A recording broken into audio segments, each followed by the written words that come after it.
GDrung by Richard Wagner. Let's take a moment to examine the title of this composition. Of course, it's a very long word, but if you take a look at it, it's more than a mere blur of letters. In fact, during our last unit, you learned to recognize a peculiarity of German grammar that is manifested in this title. That is, the title has two umlauts in it. These are very easy to identify. Notice that two of the E's in the title occur after other vowels. There is an E after the O, and there is an E after the A. In the first syllable, the E changes the sound of O into and in the third syllable, the E changes the A of the A into E. GDrung. You probably are wondering why I've chosen to rattle on and on about the title of this work. And you'll be relieved to know that you'll never have to pronounce it for me, and you'll never have to spell it for me. You must, however, be able to recognize it when you see it and to match it with a composer. And even without formal study of German, you've learned enough about the language in this course to be able to recognize this title as German, and you should be able to associate it with the German composer in this unit, Richard Wagner. Make sure that you pronounce Wagner's name properly. There are no obvious hints in the long German title of this work to give you a clue to its meaning. So I'll simply tell you that its title means Twilight of the Gods. Twilight is perhaps a somewhat mild description of what is depicted in this drama. In fact, the story culminates in an apocalypse, one that destroys the gods, their home, and their command over mankind. In terms of genre, this work is an opera, and genre is a matter that will not challenge you terribly in this unit, since both of the works in this unit are operas. You will, however, need to be able to tell the type of operas written by Wagner apart from the type of operas written by the other composer in this unit. Basically, not all composers wrote exactly the same sort of operas.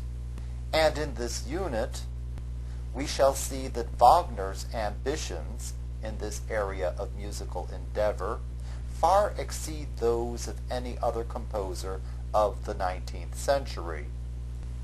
In fact, this work is part 4 of a cycle of 4 operas. And these 4 operas are still performed on 4 consecutive nights each year at the Festspielhaus in Bayreuth. The complete cycle of operas is entitled Der Ring des Nibelungen, the Ring of the Nibelungs. And each of the 4 constituent operas recounts the journey of a cursed ring, a ring crafted from a lump of stolen magic gold. And even though the curse on it brings disaster or death to its owner, many people want to own it. This somewhat bizarre tale is not the product of any 19th century imagination, but it is in fact quintessentially romantic. As you learned in our last unit, people of the Romantic era had a nostalgia or a longing for the Middle Ages, and the subject of this work comes from a medieval Germanic legend.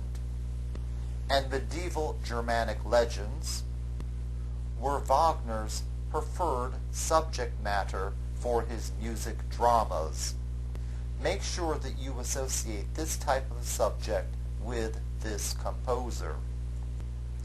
The story of the opera is not focused solely on the content that is promised in its title, the twilight or the downfall of the gods. In fact, there are only 3 episodes in the opera that actually focus on that element of the story. Of course, I'm not suggesting that it is not an important element of the opera. In fact, the destruction of the gods and their home is the high point of the opera.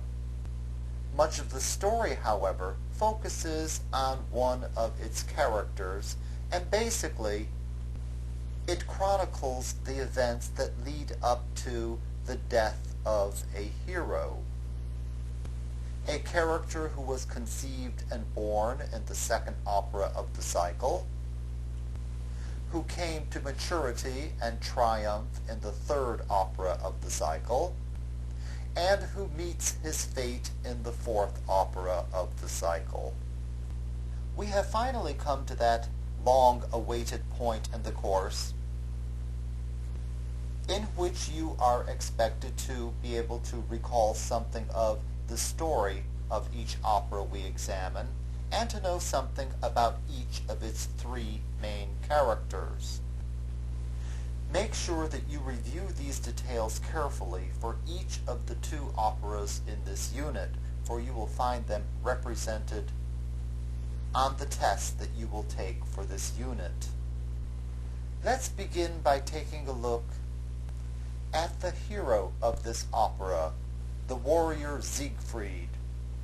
He is particularly important to the story of The Ring, and the third opera of the cycle is entitled Siegfried. Siegfried is a warrior. He is the grandson of Wotan, the king of the gods, and Wotan has high hopes for Siegfried.